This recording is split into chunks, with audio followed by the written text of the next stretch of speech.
What's up, man? How's it going? It's going good. Sounded great. Oh, thanks. Thanks for having me. Thanks for being in New York on the one day it's not snowing this year. It's good. I'm from the West Coast, so it's a little chilly out here. We've been bombing so far this year. Yeah, it's pretty crazy.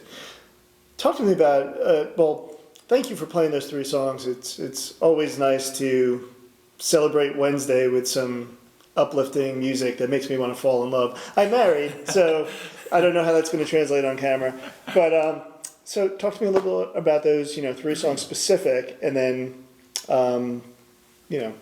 your evolution to get from where you were to where you are right now, which is a recital hall within a music school. So, I mean, I know you played the Garden, but you have never played a music school before, right? Some very random location somewhere in New York.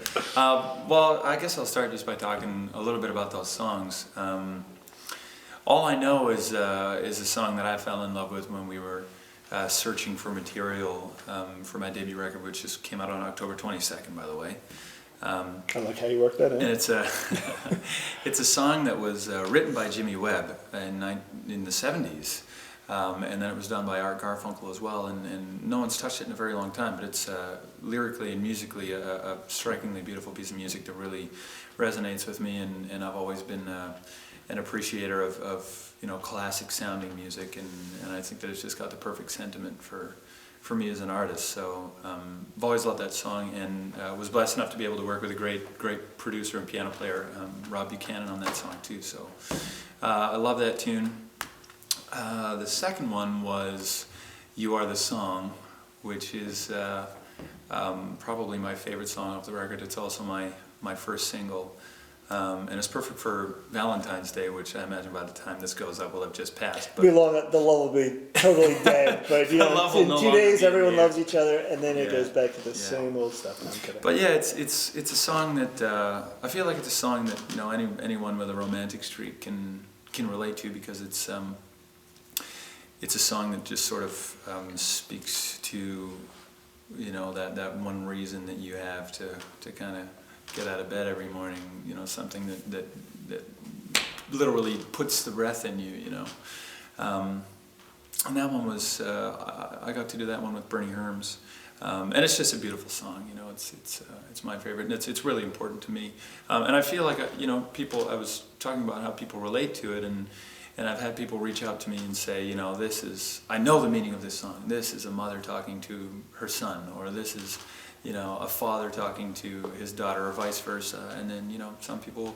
say, I feel such a divine connection when I listen to this song too. So it's a great song, and I love it.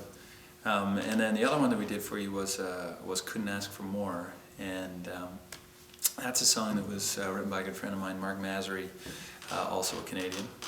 And I feel like that. I'll tell you a little story about this song. Just recently, I performed that song at Canada's Walk of Fame Gala in Toronto. Please tell me that Rick Moranis is on that Walk of Fame. Being completely honest with you, I hope you don't know who Rick Moranis is. But don't put that up. So disappointed. Don't put that up. So disappointed in you. You have to Google Rick Moranis. I will. Well, you have to forgive me. I'm only 23. I haven't been around. Everyone should know who Rick Moranis is. Okay, he quit the business a long time ago. I'll Google it. You're just humoring me. But yeah, so I did it there, and it was integrated into this post-mortem tribute to all of the great Canadians who had been inducted and who were inducted, who had passed away that year, and it just gave me a fresh perspective on what the song could mean. Couldn't ask for more, for those people who had achieved so much in a lifetime, and it had such an exchange with a vast amount of people in that lifetime. I think that my sentiment would probably be the same. But yeah, so I guess how I got to where I am now.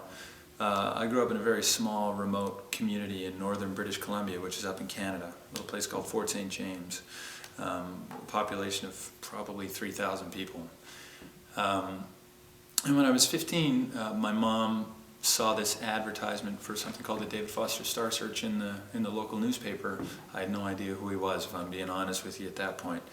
But I knew all the artists that he worked with, and I'd always been passionate about that kind of music. And I was sort of a social outcast, because in that that area, and I feel like in a lot of remote communities, especially in Canada, you know, hockey is the thing, not the arts, and and so being an artistic kid and not a hockey player really kind of put me on the outside. But I entered the competition and got through to the finals. I didn't win, but I was the only person, the only artist that David maintained a connection with, and he began to sort of ask me, you know, invite me to come out to these things like. And you're a teenager during I was a teenager. time. I was 14 or 15 at this time, and he had me come to T. Boone Pickens' 80th birthday party to sing with Sarah Brightman and Andrea Bocelli, and had me down to LA a bunch of times to sing with, you know, people like Buble, and I did a show with Cher and Donny Osmond at the Mandalay Bay in Las Vegas when I was like 16.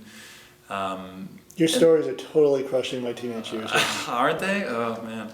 It's like not even fair. I know. Well, looking back. Not that I want to perform with Donny Osmond. I'm just saying. Well, I feel like I'm kind of his younger competition right now almost. It's kind of funny.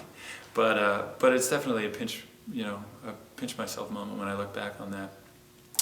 I got to tour with him in 2008 and played Madison Square Garden, which was always a dream of mine. So fast forward a couple of years, and you know, he sort of said to me, you know, you got an amazing voice, you're great, I want to work with you, but you need to go and you need to kind of work on yourself and put some work into becoming a better singer and you know, figure out who you are. And I did that. I took a few years to really work on my voice and to sort of flesh out who I am as a person and as an artist, and I feel really blessed to have had that opportunity because, you know, not everybody gets that chance. So I did that, and then in 2012, in April of 2012, David signed me to Verve. We spent about a year and a half making a record, which just came in on October 22nd last year, and here we are now, and I'm just about to go off on a Canadian tour. So. Good for you, man. Oh, wow, that's a great it's story. awesome. It's amazing. I mean, I have really good friends who believe in me, but I mean, David Foster's a different, totally different animal. That's really something. So talk to me. I mean, I'm sure everyone who interviews you is going to do the Buble thing. They're going to do the Josh Groban thing. I mean, and it's because you're young, and it's because you're performing songs that, you know, people usually 60 years ago would have been performing or whatever. Right. Arguably, maybe not that long. But I mean, if you were to kind of, if you were me, what comparison would you draw? I mean, fuck comparison. Let's, you know, but I'm just curious if you find, can you just be in the world of pop? Does it have to be so specific to those two guys? Is that even a question? Is there a question there that we can come up with? I think so. But you know what's kind of interesting is I spent a lot of time thinking about this because, you know, a lot of people hear my voice and then go, oh, he's like a Groban but a Buble. Yeah, everyone needs to do that. I know, and I feel like until you have some other basis for comparison, you grab the closest thing.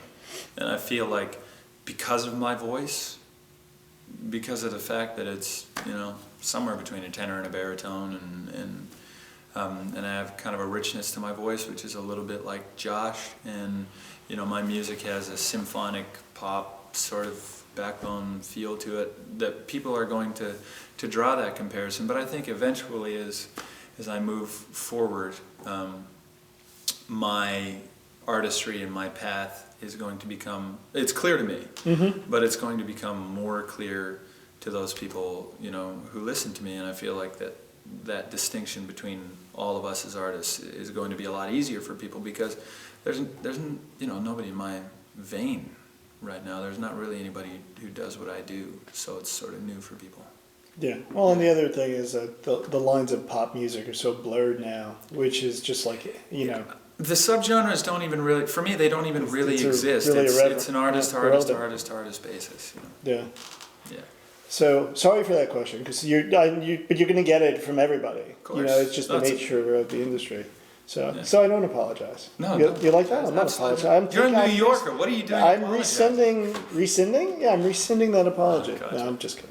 Anyway, so talk to me a little bit about what the next year brings for you. I mean, obviously more touring, more collaborating. I don't know. You tell me. Yeah, you know what? It's the next year is going to be all about taking the record that we poured so much blood, sweat, and tears and love and effort into, and getting that out to people, you know, and I think the biggest part of that is getting out there on the road and, you know, exposure of any kind to you know, just get out there to potential listeners, and that also gives me an opportunity to get out there and you know, discover myself more and all that. So I would say the next year brings a lot of hotel rooms, a lot of airports, and trying to get out there and win people over.